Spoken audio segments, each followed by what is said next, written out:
자, 그럼 주임법 계속 봅니다. 차임 등의 증감 청구권인데요. 요거는 숫자만 기억하면 돼요. 증액에 대한 제한만 있습니다. 감액 제한 없어요. 자, 그래서 증액을 할 때 20분의 1을 초과할 수 없다고 돼 있죠. 그래서 5% 제한이에요. 20분의 1은 5%를 얘기하죠. 그러니까 5%를 초과하여 증액하지 못합니다. 그다음에 증액 훈련은 다시 증액하지 못하는데 이 범위 내에서 조례로 달리 정할 수는 있는데 조례로 달리 정하는 건 본 적이 없고요. 그다음 보증금을 월세로 전환시키거든요. 이때는 연 1할이에요. 연 1할은 10%를 얘기하죠. 또는 한국은행 공시 기준금리예요. 현재 한국은행 공시 기준금리가 몇 프로냐면요. 연 3.5%예요. 중 2%를 더합니다. 3.5%에다가 2%를 더한 비율 중 낮은 비율을 초과해 전하지 못해요. 그러니까 보증금을 월세로 전환시키잖아요. 지금 현재 연 5.5%를 초과해 전환 못합니다. 그래서 이제 이 정도 이해해 두시고 초과 지급된 건 당연히 반환 청구할 수 있어요. 그러니까 숫자만 기억하게 될 거예요. 5% 제한을 일단 기억해 두세요. 증액할 때는 5% 제한을 받는다더라. 자, 그럼 그 정도 이해하시고요. 이제 해지 규정은 우리 규정이 없죠. 그래서 이제 민법에 따라 이기의 차임 연체하게 되면 해지할 수 있고요. 표준계약서가 있거든요. 정보 제공도 나오고 있죠. 그래서 이제 정보 제공 표준계약서가 있는데 정보 제공서부터 먼저 보시면 이거 임대차에 대하여 이해관계에는 확정일자 부여 기관에다가 임대차 정보 열람 요청을 할 수 있습니다. 그래서 이렇게 돼 있고요. 그 다음에 이제 정보 제시 의무도 있어요. 이거는 지금 앞에서 언급이 좀 됐는데 요게 지금 신설된 내용이거든요. 임대인 정보 제시 의무. 이거 앞에서 우리가 확인 설명 의무를 공부하면서 이거를 설명을 하라고 그랬었는데 주임법이 어떻게 되어 있냐면요. 임대인께서는 확정일자 부여이라든가 차임 및 보증금 등의 정보를 임차인에게 제시를 하게 돼 있어요. 적어도 이걸 제시하지 않는다면 열람을 할 수 있게 동의서를 써줘야 됩니다.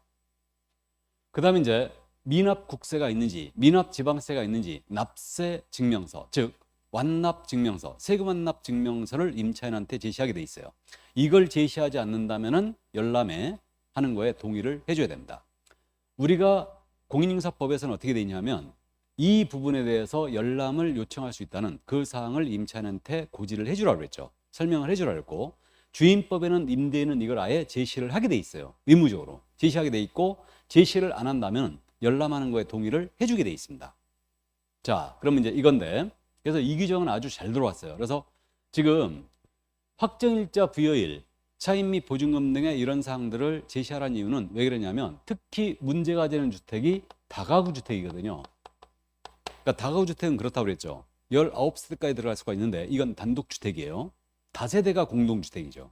그래서 다가구 주택인데 여기에 6세대가 있다. 이 중에 일부를 중개하잖아요. 그럼 먼저 들어온 분들이 전부 다 요 임차인보다 선순위거든. 경매 넘어갔을 때 먼저 다 받아가거든요. 우선권이권 다 있을 테니까. 근데 이분들에 대한 현황을 임대인은 제시를 하라는 얘기입니다.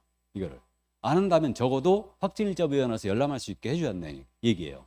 이 얘기고, 그 다음 이제 완납증명서, 이거는 주택임차인 같은 경우는 완납증명서를 모두 제시를 하게 돼 있어요. 안 하면 국세청 또는 저기 지방자치단체 시군구에 가서 직접 열람할 수 있도록 그렇게 동의서를 써줘야 됩니다. 이해하셨죠? 그래서 이제 이런 내용들 있다는 거 이해를 꼭 해두시고요. 그 다음 이제 표준계약서가 있습니다. 그 위에. 그래서 주택임대차에 관한 표준계약서인데 이거는 어떻게 이해를 해야 되냐면요. 기억을 이렇게 합니다. 법에는 항상 담당 장관이 있어요. 우리 공인중개사법은 담당 장관이 누구예요? 국토부 장관이죠. 국토계획법도 국토부 장관, 건축법도 주택법도 모두 국토부 장관이 담당 장관이에요. 그러다 보니까 이게 주택임대차보호법, 상가건물 임대차보호법도 담당 장관이 있는데 주임법, 상임법의 담당 장관은 누구냐? 법무부 장관이에요. 그래서 주택임대차에 관한 표준계약서는 법무부 장관입니다. 이자가 정해요. 대신 국토부 장관과 협의하에 표준계약서를 정합니다. 정하는데 이것을 우선적으로 사용한다고 돼 있어요. 그러니까 표준계약서는 원래 권장서식이 많거든요. 근데 이건 유일하게 우선적으로 사용한다 이렇게 돼 있어요. 다만 임대인과 임차인이 이걸 안 쓰기로 합의했다. 그러면 이건 이제 제외인데, 그래서 실무적으로 이 표준계약서 전혀 쓰지 않습니다. 그래서 주택임대차 표준계약서, 상가건물 임대차 표준계약서 누가 정한다고요? 법무부 장관이에요. 국장이 아닙니다. 이걸 주의해 주시고요. 자, 그럼 그 정도만 이해를 해두시고 이제 내려갑니다. 주택임대차위원회. 그 다음에 주택임대차 분쟁조정위원회가 있는데 요거는 그냥 천천히 이제 하면 됩니다. 그리고 이제 마지막에 기타 그래갖고 편면적 강행규정이라는 말이 있죠.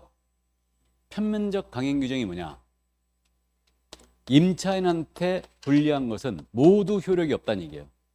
그래서 이 규정에 위반된 것으로서 임차인한테 불리한 것은 모두 효력이 없다. 그 얘기입니다. 그래서 무효가 된다는 얘기예요. 자, 그래서 주임법의 주요 골자가 이거였습니다. 여기까지였고 이제 이것을 골자로 하여 상가건물 임대차 보호법이 만들어졌거든요. 그래서 상임법은 주임법과 차이점을 정리해 두면 돼요. 그래서 이제 쉽게 여러분들 이해하는데 상가건물 임대차 보호법은요. 오늘은 안 나갑니다. 2002년도부터 시행됐는데 월드컵이 있던 해. 그래가지고 사업자 등록의 대상이 되는 영업 목적 건물에 대하여 임대차 적용하고 있고요. 임대차 적용되고 이거는 특이한 게 뭐냐면 보증금 제한이 있다는 거예요. 그러니까 지역별로 일정 금액을 상가는 넘어섰잖아요. 그러면 일부 규정만 보호가 되고 나머지 규정은 보호가 안 돼요. 그렇기 때문에 상임법은 이제 나중에 요거 암기할 거예요. 보증금 제한 규정에 대한 부분을 암기할 거고요. 그 다음에 이제 권리금 보호 규정도 있죠. 다음에 이제 상식적으로 알고 있죠. 우리 주택임대차 계약은 이익의 차임을 연체하면 민법에 따라 계약을 해지할 수 있거든요. 근데 상가건물 임대차 보호법은 해지 규정이 있어요. 상가는 몇 기 차임 연체한다고 들었어요? 3기예요. 그러니까 상가는 3기 차임을 연체해야지만 계약을 해지할 수 있죠. 이런 내용들이 지금 차이가 있는데 후일 더 이제 다음 순환서부터 비교하면서 정리를 할 겁니다. 그럼 그 정도만 이해해 두세요. 자, 그러면 이제 주임법의 내용을 다 봤고 넘어갑니다. 판례가 쭉 실려 있고요. 2차만 하신 분들은 꼭 읽어 주셔야 돼요. 그 다음에 이제 상가건물 임대차 보호법도 여러분들이 나중에 정리하면 되고요. 경공매로 갑니다. 180조.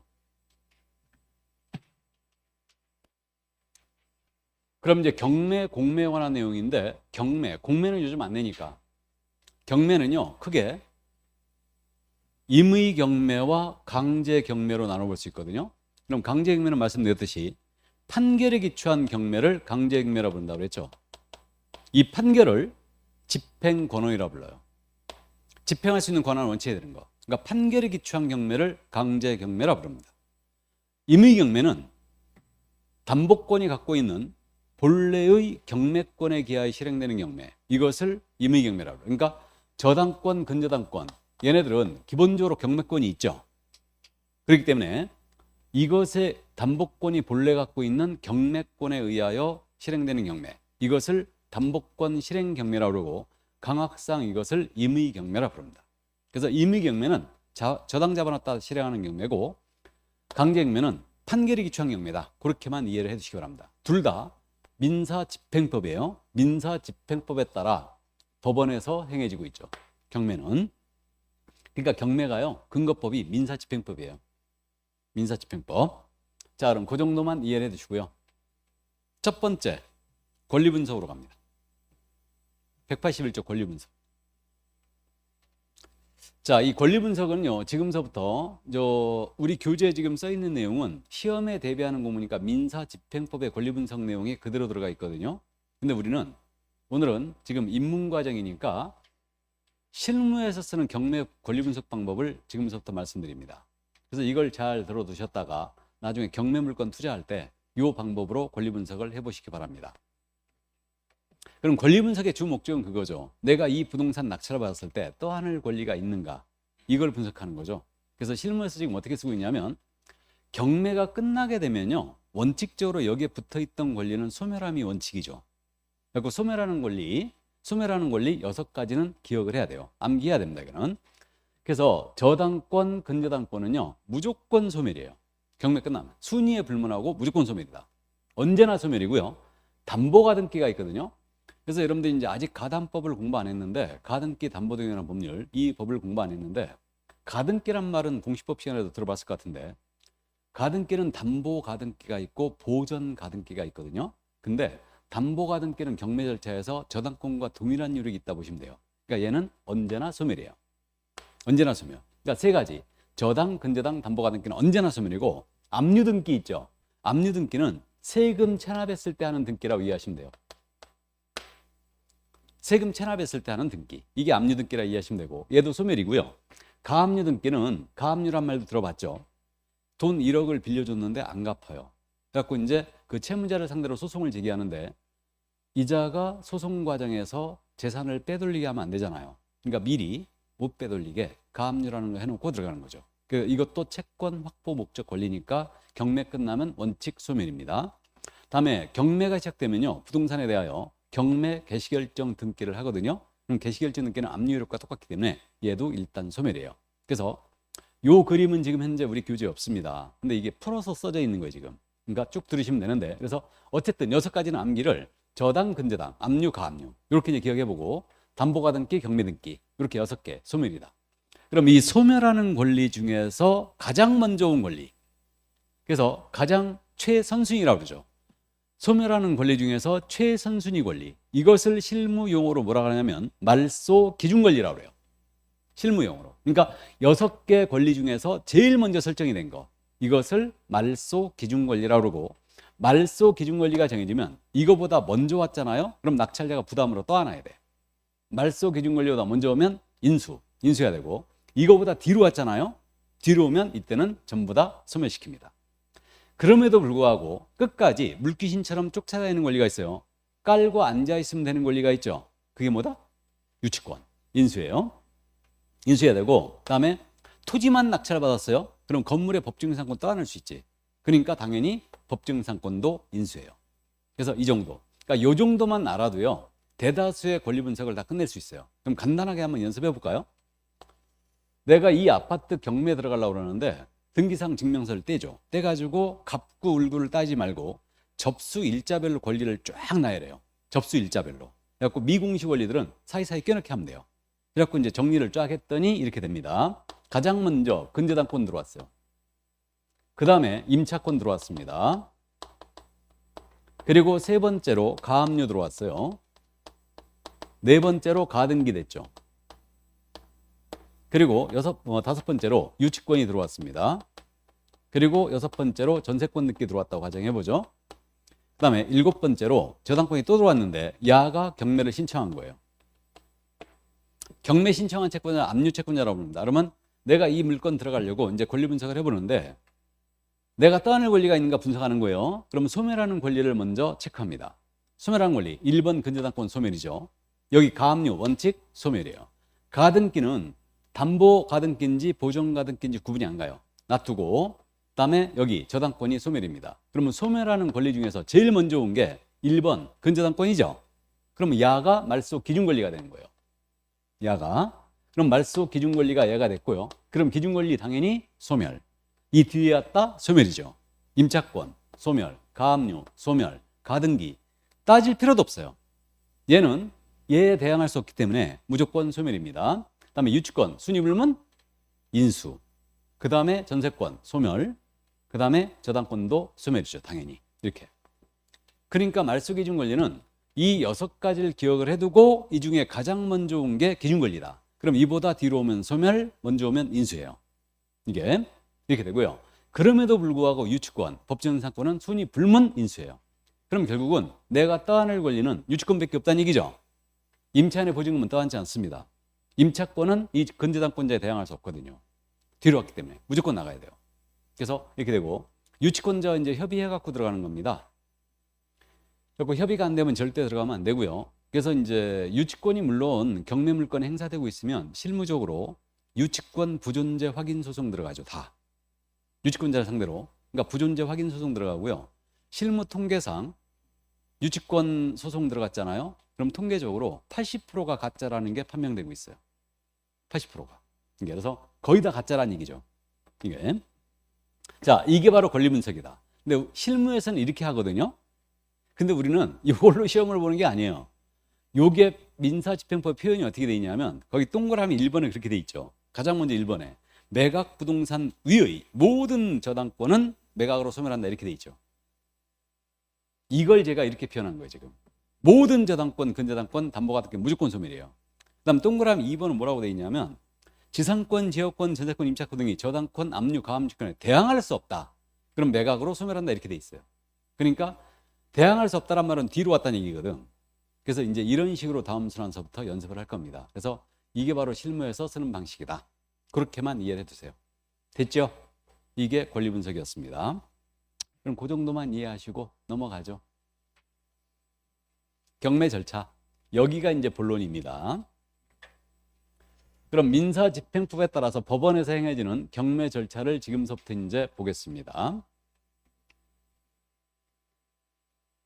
여러분들이 합격하시고 나서요. 10월 26일 날 시험을 보고 우리 합격자 발표가 11월 28일인가요? 27일인가? 합격자 발표가 한 달 뒤에 정도 하니까 그래서 그 정도 되고요. 그래갖고 이제 여러분들이 시험 보고 나서 갑자기 학원을 안 나오기 때문에 갑자기 할 일이 없어졌어요. 매일 학원을 나와서 그 지겨운 강의를 들었었는데 근데 할 일이 갑자기 없어지면 우리 경매 법정에 날짜 잡아갖고 한번 다녀오시기 바랍니다. 대법원 사이트 들어가면요. 경매 이제 그 법원별로 스케줄이 쭉 나와 있어요.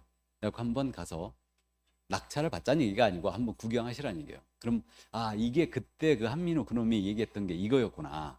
그게 이제 기억이 날 겁니다. 그래서 한번 구경 다시 오시는 것도 나쁘지 않아요. 자, 그럼 경매 절차가 지금 법원에서 어떻게 진행되고 있냐면 경매 신청을 했잖아요. 그럼 하루 이틀 정도면 경매 개시결정이 떨어져요. 그래갖고 이 개시결정서에 의하여 촉탁으로 개시결정 등기가 됩니다. 그리고 개시결정서를 채무자한테 반드시 송달을 하게 돼 있어요.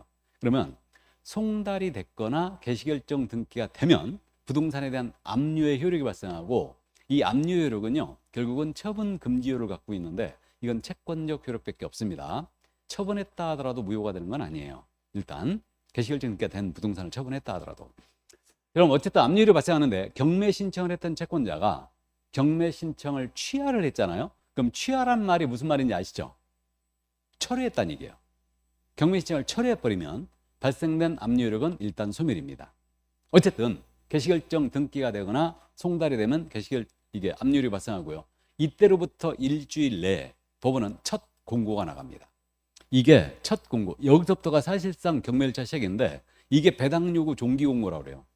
그럼 배당 요구 종기란 말은 무슨 말이냐면 채권자가 배당을 요구할 수 있는 종기. 종기가 무슨 뜻이에요? 마지막 날짜란 얘기예요. 마지막 날짜.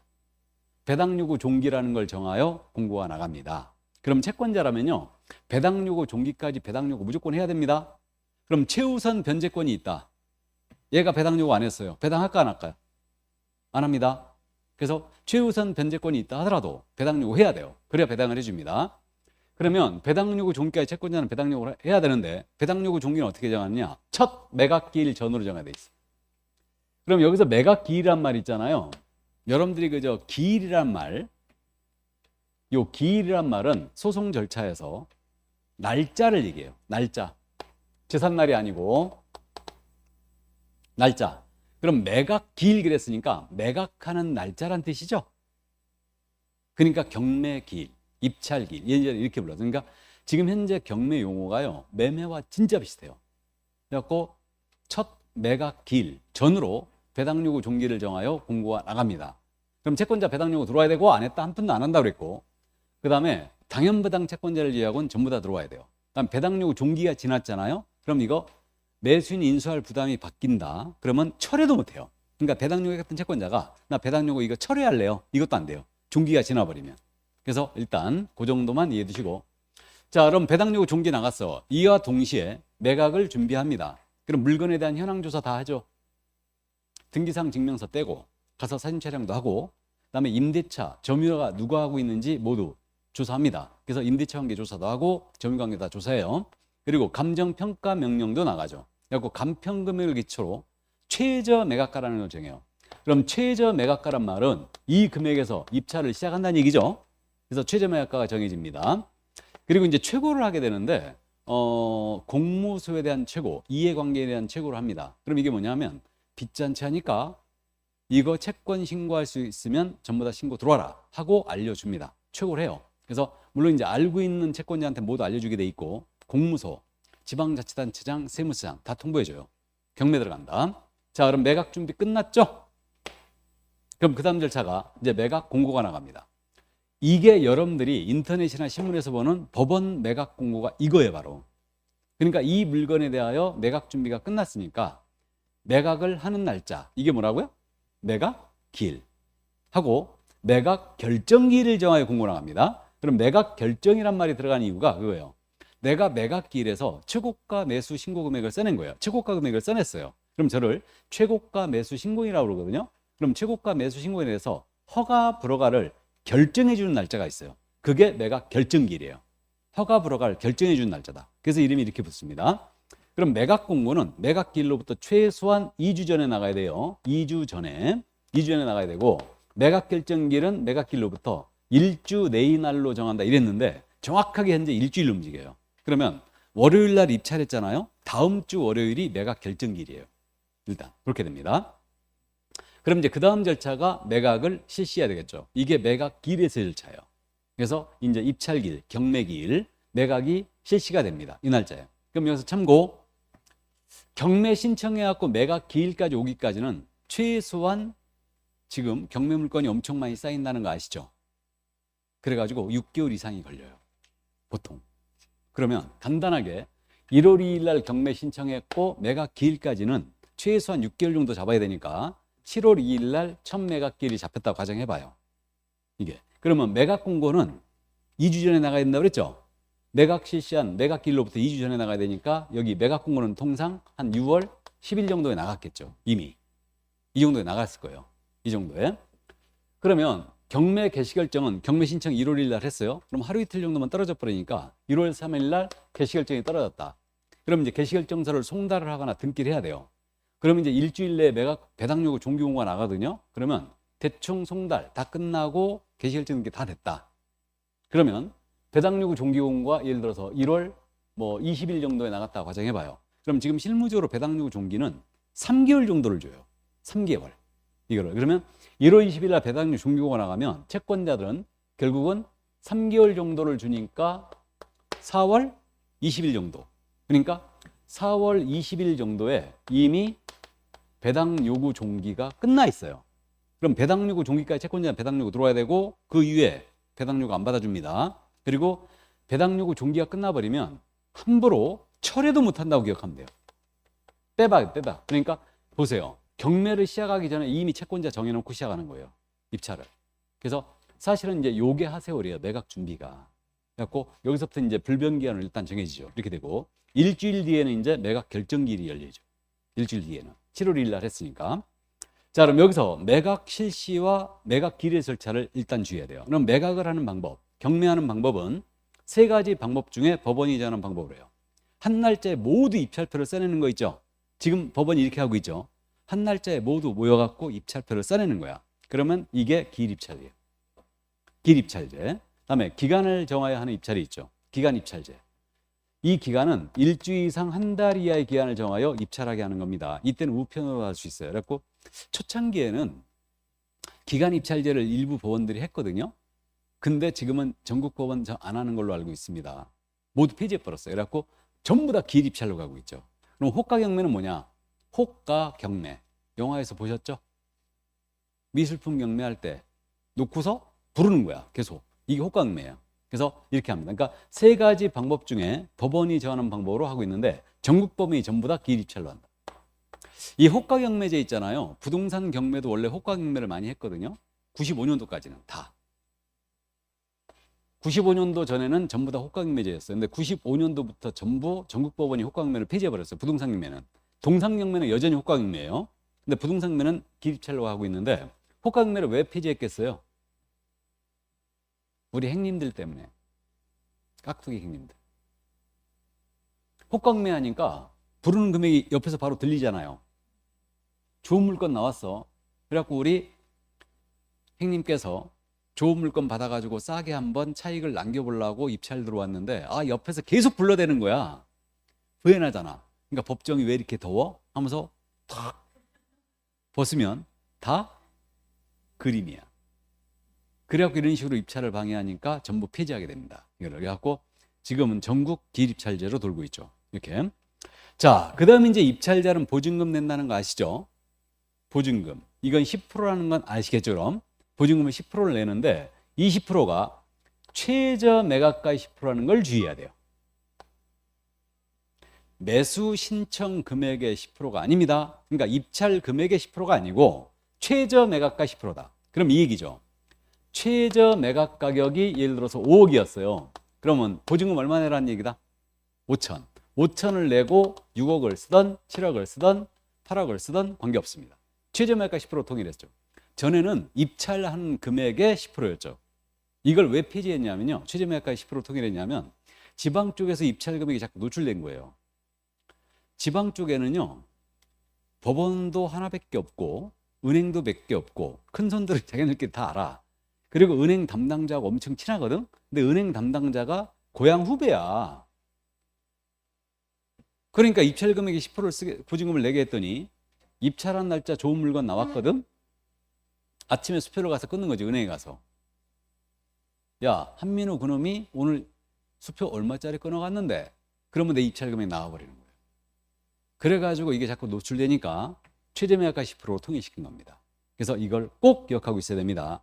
매수 신청의 보증금은 최저 매각가의 10%다. 이게. 자, 그 다음에 이제 입찰을 쫙 합니다. 해가지고 최고가 매수 신고인을 정하죠. 최고가 매수 신고 금액이 7억이 들어왔어요. 그럼 제가 7억을 썼습니다. 그럼 제가 최고가 매수 신고인이 돼요. 그 다음에 2등 신고를 받거든요. 2등 신고가 뭐냐? 차순위 매수 신고라고 그래요. 그럼 차순위 매수 신고는 왜 뽑아두냐면요. 최고가가 대금을 납부 안 하잖아요. 그러면 경매를 다시 해야 돼. 그럼 경매 다시 하자면 매각 공고서부터 다시 나가야 되거든요. 그러면 한 달 정도로 계속 지연돼요, 절차가. 그러니까 빨리 끝내기 위해서 차순위를 뽑아둡니다. 근데 실무적으로 차순위 매수 신고 많이 할 것 같아, 안 할 것 같아? 안 합니다. 왜 그러냐면 최고가가 대금 납부 안 할 일이 없고, 다음으로 차순위 매수 신고에는요, 최고가가 대금 납부할 때까지 보증금이 계속 묶여. 안 돌려줍니다. 떨어진 사람들은 그 자리에 다 돌려주거든. 근데 최고가 차순위 매수 신고에는 안 돌려줘요. 보증금을 묶어둡니다. 이거를. 그럼 차순위 매수 신고는 채권자 보호를 위해서 경매 안 하고 바로 이자에게 주는 거기 때문에 자격이 엄격히 정해져 있고, 이 자격을 여러분들은 꼭 기억해 두시는데, 차순위 매수 신고는 누가 할 수 있느냐? 최고가 매수 신고 금액에서 그 매수 신청 보증금을 뺀 금액이에요. 보증금을 뺀 금액보다 높게 쓴 자만 할 수 있어요. 그러면 최고가에서 보증금을 뺀 금액보다 높게 쓴 자만 차순위 매수 신고할 수 있다. 그럼 이 사례, 최저 매각가 5억이었거든요. 최고가 금액이 7억 나왔거든요. 그럼 차순위 매수 신고는 얼마를 초과하여 입찰한 자만 할 수 있다? 얼마예요? 에? 아, 이건 수학이 아니고 산수입니다. 최고가 얼마 지금? 7억. 보증금 얼마예요? 5천. 5천이죠. 7천 아니에요. 최저 매각가 5억이었으니까 5천이지. 5천 빼면 얼마 나온다? 6억 5천. 6억 5천을 초과하여 입찰한 자만 차순위 매수 신고할 수 있어요. 됐죠? 우린 실무입니다. 잘 묻습니다, 이거. 꼭 기억하고 있어야 돼요. 첫 수는 아니지만. 그래서 차순위는 최고가에서 보증금을 뺀 금액을 넘는 때만 할 수 있다. 그 정도 이해하시고, 그 다음에 이제 유찰. 아무도 입찰자가 없었어요. 그럼 이걸 유찰이라 합니다. 그럼 유찰 시에는 상당히 금액을 다운한다는 거 알고 있죠? 이게 저감률이라고 그래. 저감률. 저감을 한 다음에 새 매각을 실시합니다. 그럼 저감률은 통상 몇 프로 한다는지 아시죠? 20%. 20% 다운합니다. 근데 우리 인천지법은 30% 다운하죠. 최근에 나도 인천지법 경매장을 안 가봐갖고 모르겠는데 인천지법 지급률 30%죠? 안 해봐서 몰라? 인천지법 30%일 거예요. 여전히. 그럼 서울지법들은 전부 다 20% 다운합니다. 그럼 한번 해볼까요? 최저 매각가 5억이었어요. 저감률을 20% 적용해요. 20% 저감한다면 5억에서 한번 유찰됐거든요. 그 다음 얼마? 4억이었죠. 그 다음 할 때는 3억 2천. 그 다음 할 때는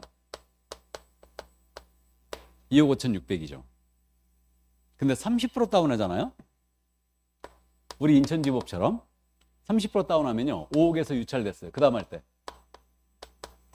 3억 5천. 그 다음 할 때 2억 4,500이에요. 그러니까 30% 다운하면요. 두 번 유찰됐잖아요. 바로 반토막이에요, 그냥. 20% 다운했잖아요. 세 번 유찰돼야지만 반토막 납니다. 이게. 그래서 어쨌든 여기까지. 자, 그래서 이제 매각 기일의 절차가 이거고 최고가 7억이 나온 거예요. 그럼 그 다음 절차가 매각 결정기일이라고 그랬죠. 매각 기일에서 그 다음 절차가 매각 결정기일. 그럼 매각 결정기일이 일주일 뒤에 정확히 열린다고 그랬으니까 7월 9일이 되겠죠. 7월 2일 날 입찰했으니까. 그래서 7월 9일 날 이제 매각 결정기일이 열립니다. 그럼 여기서 매각 결정이라고 했잖아요. 이게 최고가에 대해서 허가 불허가를 결정해 주는 거예요. 그래서 허브 결정 절차죠. 근데 농지를 경매로 받았잖아요. 그럼 농지 취득 자격 증명이라는 걸 내야 돼요. 농지 취득 자격 증명을 앞으로 농취증이라고 부르겠습니다. 그래서 농지를 경매로 받았다. 이건 농사를 지을 자격이 있는가를 보는 거니까 농취증 내야 돼요. 그럼 언제까지 내야 되느냐? 이때까지예요. 매각 결정일까지 내야 됩니다. 인천지법은 지금 매각 결정을 2시에, 오후 2시에. 그럼 오전까지 내줘야 돼요. 그래야 매각 결정 떨어집니다. 그럼 농취증 미제출했잖아요. 미제출하면요. 불허가 맞아버립니다. 그럼 불허가 맞아버리면 냈던 보증금 돌려준다? 안 돌려준다? 안 돌려줍니다. 보증금 뜯기는 거예요. 안 돌려줘요. 그러니까 불허가 맞으면 보증금을 몰수당하고요. 그 다음에 세매각을 실시하는데 이때는 저감이 없어요. 그러니까 저감이 있는 경우는 유찰뿐이에요. 입찰자가 있다가 다시 경매한다. 그럼 그 금액에서 다시 시작해요. 그 금액에서. 그래서 이게 불허가 세매각입니다. 그럼 여러분들 공법 시간에 농지법 아직 안 했을 것 같은데, 물론 농지법은 2문제밖에 안 나오기 때문에 깔끔하게 포기하고 찍어버린다고 그러는데, 어쨌든 농취증 처리 기한이요 7일이에요. 그럼 굉장히 바쁘다는 거 아십니까? 만약에 오늘 월요일 날 입찰하면 다음 주 월요일이 매각 결정일이라고 그랬죠. 그럼 농취증 처리 기한이 7일이야. 그럼 보세요. 오늘 내가 최고가 됐어. 그럼 농취증 발급권자인 시구 읍면장한테 가서 얼른 가서 발급받아와야 돼. 이거 못 받아오면요. 냈던 보증금 날리는 거예요, 그냥. 그러니까 어쨌든 처리 기한이 7일이니까 농지를 경매 들어갈 때는요. 미리 협의해놓고 들어가죠. 농취증 발급권자인 시구 읍면장하고 협의해놓고 내가 발급받을 수 있는가, 빨리 처리가 되는가 협의해놓고 들어갑니다. 이게 그래서 어쨌든 이때까지 내야 된다. 그럼 불허가 맞아버리면 이제 저감이 없는 새 매각을 실시합니다. 자, 그럼 이제 농취증 다 제출했어요. 그럼 매각 결정이 확정이 됐어요. 그러니까 이거 항고할 수 있거든요. 항고 기간이 일주일이에요. 7일인데 그러면 매각 결정이 확정이 되면 확정일은 7월 16일 날 낼 거예요. 항고 기간은 일주일 주니까. 그래서 한민호 전업은 자격이 없대요. 이런 이의 신청. 항고가 안 들어왔어요. 그러면 확정이 돼 버립니다. 그러면 7월 16일 날 확정이 되지. 그럼 내 이름이 뭐로 바뀌느냐? 확정이 되면 지금까지는 최고가 매수 신고인이었거든요. 그럼 매각 결정이 확정이 되면 이름이 매수인으로 바뀌어요. 매수인. 경매 용어가 진짜 매매와 비슷하죠? 이게 경락인이에요. 그래서 이제 매수인이 됐습니다. 그럼 7월 16일 날 매각 결정이 확정이 됐고 최고가한테 확정이 됐고 이제 이름이 매수인으로 바뀌어요. 그럼 그 다음 절차가 대금 납부로 넘어가겠죠. 매각 대금을 납부하는데 이 대금 납부에 대해서는 꼭 첫 번째 기할점이 기한제라는 걸 꼭 명심해 두세요. 기일제가 아니에요. 그러니까 전에는 법원이 정한 날에만 대금을 납부하는 게 허용됐었는데 지금 아니에요. 한 달로 정해줍니다. 한 달. 기한제다. 1월 내에 납부할 것을 정해줍니다. 그럼 날짜로 따져보면요. 7월 16일 날 확정이 됐어요. 그러면 대금 납부해라고 통지서 날리겠죠. 우편으로 날리니까 뭐 한 7월 20일 날 받았다고 가정해봐요. 발송했다고 가정해봐요. 그러면 한 달 정도로 정해주거든요. 그러니까 납부 기한이 뭐 8월 한 20일 이렇게 정해지겠죠. 그래가지고 오후 4시 시간까지 딱 못을 박아요. 시간까지. 그래갖고 이때까지 납부해라. 이렇게 이제 통지서를 날립니다. 그럼 이제 아시죠? 대금 완납 순간 소유권 등기 없이 취득. 매각의 목적인 권리를 대금 완납 시에 취득해버립니다. 등기 없이 취득하는 거예요. 대금 완납 순간 취득해버리고 그럼 이날까지 대금을 납부해야 되는데 납부 안 했다. 미납을 했다. 그럼 차순위 매수 신고인이 있다면 그자에게 매각 결정 나가요. 다시. 그리고 대금 납부를 가서 통지하는데 그자가 없다. 그러면 재매각을 실시하죠. 미납 재매각이에요. 용어가 틀리죠. 불어가 세매각, 유찰 세매각, 미납은 제매각. 이게 미제예요, 미제. 미납 제매각. 근데 제매각만 미납이 제매각이에요. 미납했을 때만. 나머지는 세매각인데 원래 세매각, 제매각 구분 기준이 그거거든요. 매각 결정 전에 다시 하느냐, 매각 결정 후에 다시 하느냐. 그 문제인데 따질 필요 없어요. 뭐만 제매각이다? 미납했을 때만. 그 다음에 저감률이 있는 경우는 유찰뿐이에요. 미납 제매각도 저감률 없어요. 그 금에서 다시 시작입니다. 그러면 제매각 할 때요, 전 매수인 있죠. 전 매수인이 누구냐면 미납했던 매수인은 제매각 절차에 입찰 참가할 수 없습니다. 불허합니다. 근데 미납했던 매수인이요, 제매각 기일이 잡혔거든. 제매각 기일 3일 전까지요, 연차이자 쳐갖고 다시 대금을 완납해버렸어. 그럼 제매각을 취소해줘요. 그럼 이 얘기네. 은행 담당자하고 경매 잔금을 대출받기로 하고 약정을 하고 들어갔거든. 야, 나 낙찰 받으면 네가 대출해줘야 된다. 해주겠대. 이게 약속을 받고 들어갔는데, 아, 낙찰 받았더니 있잖아, 정부 대출 정책이 바뀌었대. 그래갖고 나한테 못 해주겠다는 거야. 그래갖고 돈을 구하다 대금 납부 기한까지 못 구했어. 그럼 이거 바로 날아가는 거 아니에요. 제매각 기일이 잡히면, 물론 차순위가 있다면 그자에게 줘버리는데 그자가 없다면 제매각 기일이 잡히잖아요. 그럼 제매각 기일이 잡히면 3일 전까진 기회가 있어요. 한 2달 정도 여유가 있을 거예요. 그 정도면. 그래서 3일 전까지 연체이자 쳐갖고 돈 구해가지고 다시 납부해주면 제매각을 취소해줍니다. 자, 그럼 이게 이제 매각대금 납부가 됐어요. 그러면 그 다음 절차가 당연히 배당을 해야 되겠죠? 그럼 배당의 순위는 이제 후일 더하기로 하고 배당을 합니다. 그 다음에 이제 잊었는 게 촉탁도 다 해줘요. 말소할 거 다 말소하고 지울 거 다 지웁니다. 잊었는 게 촉탁해주고요. 마지막에 인도 명령제가 있죠. 이 인도 명령제는 명도 소송에 대한 특별 규정이에요. 그래갖고 임차인이 대항력이 없거든요. 나가셔야 돼. 그럼 대항력이 없다는 얘기는 무조건 나가야 된다는 얘기거든요. 근데 이분이 임차인이 대항력이 없음에도 불구하고 이른바 BJR을 주장하더라 이거예요. 이게 뭐다?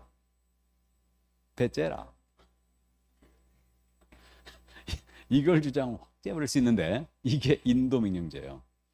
그래갖고 제가 보기에는 경매 절차를 민사집행법이 탄생하면서 많은 부분을 절차를 개선했는데 가장 개선한 게 이걸로 저는 보입니다. 이 제도가 없을 때는 대항력이 없는 임차인을 상대로 명도 소송을 하는 수밖에 없었어요. 그럼 명도 소송하면요 기본 6개월이야. 거기다가 임차인이 판사 앞에 나와가지고 판사님 이 엄동설합에 우리 갈 데가 없습니다 하고 울먹울먹 해버리면 판사도 사람인지라 재판을 질질 끌어. 그래갖고 1년 후딱 지나갑니다 그냥. 그리고 7억이라는 돈을 쏟아부어놓고 아니 한 달에 한 번씩 법정에 쫓아다녀야 돼. 대항력 임차인이 분명히 부당한 걸 알면서도 이거를. 이런 불편함이 있었지. 근데 이 제도가 들어오면서는 버틸 수가 없어요. 그래갖고 대금을 완납했잖아요. 6개월 내 신청해야 돼요. 대신 점유할 정당한 권한이 없는 자를 상대로 해서만 인도명령 받을 수가 있는데 그래갖고 6개월 내 신청이 가능하다. 요걸 이제 기억해 두고 그럼 만약에 인도명령 신청하잖아요. 그러면 한 10일 정도면 인도명령 떨어지지. 그래갖고 이 인도명령세에 의해서 집행관한테 집행위임을 해요. 그러면 한 2-3달? 2-3달 정도는 이거 다 드러내버립니다. 그냥 버틸 수가 없어요. 이게. 그래가지고 이게 처음에 2002년도 민사집행법 탄생하면서 이 제도가 들어오면서 인도집행이라는 게 아예 그냥 유행처럼 번졌어요. 유행처럼. 그래갖고 임차인이 대항력이 없는데 배째라 해버리면 확 째버립니다. 그냥 인도집행 바로 들어가 버려요. 이게. 그래갖고 이제 어쨌든 이게 절차를 가장 개선했다. 그래서 인도명령제가 있습니다. 대금 완납 후 몇 개월 내에 신청할 것? 6개월 내 집행법원에 신청을 합니다. 그리고 지금은 그 임차인들이 다 아시죠. 나가야 된다는 거. 그래갖고 이제 협상해갖고 다 내보내고 있고 인도 집행까지 가기는 그렇게 흔치 않아요. 거의 인도 집행까지 가는 경우는 끝까지 가버리는 건데 그거는 이제 서로 출혈이 크기 때문에 인도 집행까지는 가지 않습니다. 물론 임차인은 완전 알거지 만들어버리지 인도 집행까지 가버리면 동상까지 다 집행해버려요. 인도 집행 비용이 만만치 않습니다. 제가 경매 실전 강의할 때만 하더라도 그게 한 10년 됐는데 벌써 지금은 실전 강의를 안 하고 있는데 실전 강의할 때 제가 인도 집행 비용 잡기를 어떻게 잡았냐면 평당 10만 원 잡았어요. 그럼 32평형 집행 들어간다. 그럼 인도 집행 비용은 320 정도 잡았거든요. 근데 지금은 인건비가 비싸잖아, 지금. 물가도 올랐고. 그러다 보니까 한 15만 원 잡아야 될걸? 그러면 30평형 정도 집행한다 그러면 한 4, 500 들어가요. 그러면 4, 500만 원은 임차인이 안 나가갖고 이거 물어준 거 아니야. 집행 비용 들어간 거 아니야. 그럼 어떻게 하느냐? 드러낸 물건 있죠. TV, 냉장고, 이거 동산들 있잖아. 이거 집행 다시 들어갑니다. 이거 회수하기 위해서. 그러니까 출혈 리스크 굉장히 크지. 그렇기 때문에 어쨌든 거기까지 가는 경우는 흔치 않아요. 그래서 이게 바로 간단한 경매 절차였습니다. 그래서 여기에 이제 살이 계속 붙어 나갈 거예요. 이게. 자, 그래서 이제 경매 절차를 모두 다 살펴봤습니다. 그 다음 이제 마지막에 매수 신청 대리인 등록 규칙이 있죠? 이게 나오는데, 이 매수 신청 대리인 등록 규칙은 이번 순환 때 안 나갑니다. 이거는 다음 순환 때도 안 나갈 가능성이 커요. 왜 그러냐면, 요 매수 신청 대리인 등록 규칙이 그거예요. 우리가 경매 부동산에 대한 대리하잖아요. 그러니까 경매 부동산 대리라는 게 뭐냐? 입찰표를 법정에 가서 써주고 낙찰 받아주는 행위죠. 이걸 하기 위해서는 법원에 등록해야 한다는 거 기억하고 있죠? 하고 있는데 이게 공인중개사의 매수신청 대리인 등록 규칙이거든요. 근데 이 내용이 공인중개사법 내용과 진짜 비슷해요, 이거. 그렇기 때문에 약간의 차이들이 좀 있거든요. 근데 이걸 미리 해버리면 여러분들이 굉장히 헷갈려 하더라고요. 그래가지고 이제 공인중개사법 내용이 어느 정도 여러분들이 이제 딱 각인이 됐을 때 천천히 하면 됩니다. 그래서 이제 요런 게 있다라고만 일단 이해를 해주세요. 그래갖고 차이점만 나중에 정리하면 쉽게 정리가 되기 때문에 그때 해도 돼요. 그래서 이거는 제가 상황을 봐서 다음 순환이나 그 다음 순환 때 다루기로 하겠습니다. 그럼 다 했죠? 자, 그래서 우리 11월, 12월 과정이 이제 한번 끝났습니다. 끝났고 이제 1월 달부터는 다시 이 요약집을 가지고 다시 나가는데 1월 달부터는 이제 문제를 조금씩 다룰 겁니다. 그래서 이제 조금씩 이제 이론 정리도 하면서 문제 적응력도 키워가면서 이제 본격적으로 1월 달부터는 시동을 걸 겁니다. 이게. 자, 그래서 오늘 크리스마스 날 나오시느라 고생 많이 하셨고 메리 크리스마스입니다. 일단. 그리고 해피 뉴 이어리에요. 예. 이제 새해 뵙는 거죠. 시간 정말 잘 가요. 엊그제 출발한 것 같은데 벌써 2달 지났죠. 벌써. 그래서 아무튼 연말연시 잘 정리해 주시고 건강하게 새해 기쁜 마음으로 뵙도록 하겠습니다. 그동안 강의 들으셔서 고생했고 새해 복 많이 받으시기 바랍니다. 수고하셨습니다.